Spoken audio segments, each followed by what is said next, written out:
दिसताय? अरे आज ना माझं डोकं दुखतंय आणि बघ आता एवढे पेपर तपासायचे आहेत, हजेरीचं काम आहे, हे पालक सभा रजिस्टर पूर्ण करायचं आहे, खूप सारी कामं पडली. तर मला ना असं टेन्शन आले की कसं काय हे काम माझं पूर्ण होईल. पण मी उदास आहे हे तुम्हाला कसं कळलं? टीचर, तुम्ही रोज तर आनंद असतात याच्यावरून आम्हाला कळलं. बरं, म्हणजे तुम्हाला माझ्याकडे पाहून कळलं का मी उदास आहे म्हणून? हो म्हणजे तुम्हाला भावना कळतात?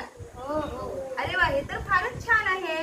मग जशी मी आता उदास होते ही भावना तुम्हाला कळली की नाही माझी? मग तशा तुमच्या मित्रांच्या भावना सुद्धा तुम्हाला कळतात का रे? हो नक्की कळतात. हो मग आज आपण एक खेळ खेळायचा.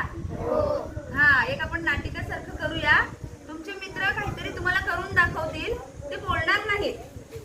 हा, कारण आपल्याला शब्दांविना बोलणे ही एक नाटिका सादर करायची आहे आणि त्यातून तुम्हाला तुमच्या मित्रमैत्रिणींच्या भावना ओळखायच्या आहेत. चला तर मग पाहूया आपण तुम्हाला ओळखता येतात का त्या भावना? Very good. पहा, तुमचा मित्र आता तुम्हाला एक भावना व्यक्त करून दाखवणार आहे, ती तुम्ही ओळखायची आहे.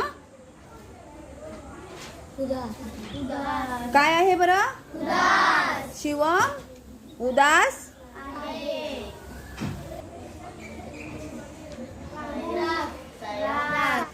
सायराज रागात आहे.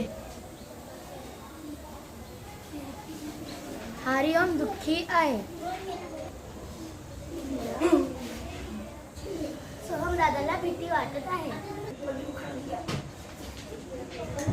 अनुष्काला आनंद झाला आहे. अर्चना निराश आहे. रियाला किलस वाटत आहे. भक्ती उत्साही आहे. आनंदला आश्चर्य वाटले. प्रफुल्ल चिंतन आहे. आदर्शला तणाव आला आहे. नित्या प्रसन्न दिसत आहे. साहिल चिडचिड करत आहे.